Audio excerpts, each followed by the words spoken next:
I welcome all my people where they watch me. I go talk say good morning, good afternoon, good evening from wherever they watch me from.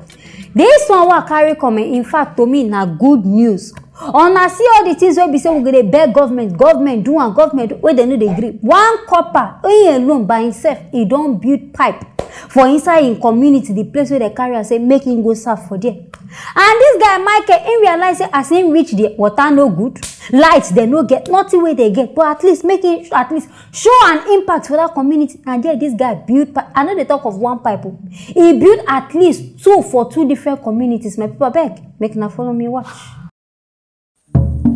If you come this place, if you see the water where they take before, you will know say this na community where you no go live, like you know if you all leave them come on, you suppose solve their problem. I thank God say God will use me solve the water problem for these villagers. My name na Osaretin Michael and I be Bash B Corps member with the serve for Aproko, Ondo State. When I first started this project, some people not help me because they say I be Benin man, I not be Yoruba. So they not feel support another tribe for this state, so they not help me. Even some churches they say because I not be their church member, they not feel help me because I not be their church member. Even this village where they do some people not fair believe because some people don't first promise them water before. So they think say I not feel do but I thank God say God help me along the ways. Press them small, not the press them too much like this.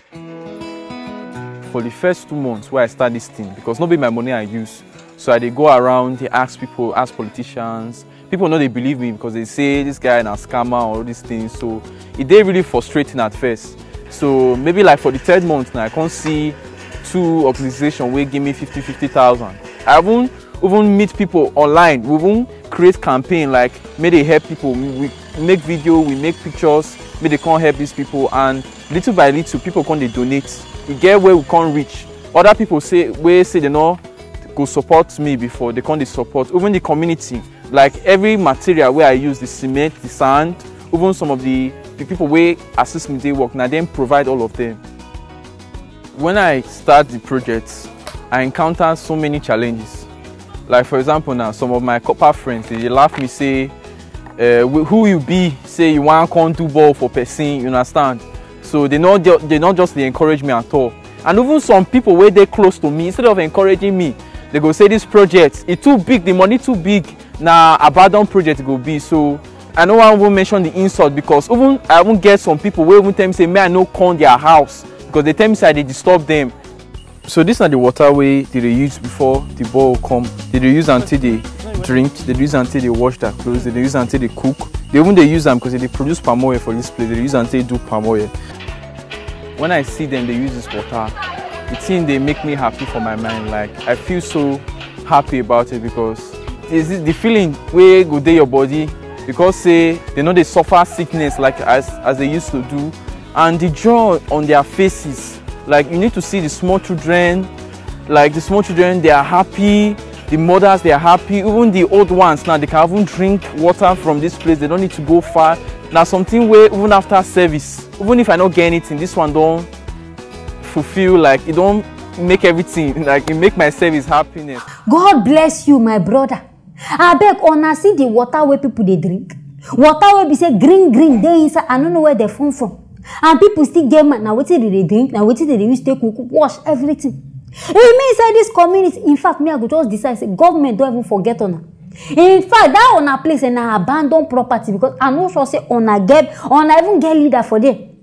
Say no light, even common service to make call in no day. I beg go to come be the essence where be someone the post corpers go there. Because now know say if these people go there, they just won't go waste their time for there. I even surprised say they even get school. If all these things no day, wait on they waste people time for say they go this place. And I beg people where they live, I beg. On I no get local government chairman and big council. Because me, I dey very certain say the man go there in own and make it the embezzle money, they chop money.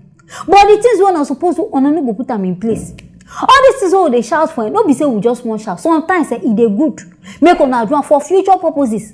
Because sooner or later, all these youth now they will contact say, we remember this governor, the time when he no do anything. Now because of all those ones, we are supposed to try at least do something inside this one. This one where this guy don't do now. In fact, me I go continue to pray say God go bless him. And with this one wey don do, I know say him go far, him go places. Because person wey carry people for mind do this one, the person need prayer. But among everything wey this guy talk, he get something wey him talk. See, as he start this project, even people wey dey inside this community, they talk say they no want. Say because of wetin? Him na Edo boy and Yoruba community. Una dey see the mentality of people. Person wan come help una still dey claim say una no. Na beg, na foolishness abi na wetin? Person don see una say, okay, una need this thing, una need this water. He still come meet una. No be say he's make na bring money, una no wan accept am. Una dey see the racism wey they talk about, even dey among us inside Nigeria. A day among us, a young boy like this. And now old people, grown up men, now get all this kind of mentality. I don't know where we go use hypo, wash our Nigerian brain. Because to me, our mindset and our mentality is no good at all. On top, if small help. And now so they go end up killing person, saying we don't want that for our community. Last him can't do the thing by force. Anyway, I hope say this one now for our own benefit, now for our own good. If na no say na won't want am, make na break am, make na destroy am, but at least him no say him don't do something wey go make so many people dey happy. Anyways, my people, now here I go end am on this matter. Make na stay tuned for our next story.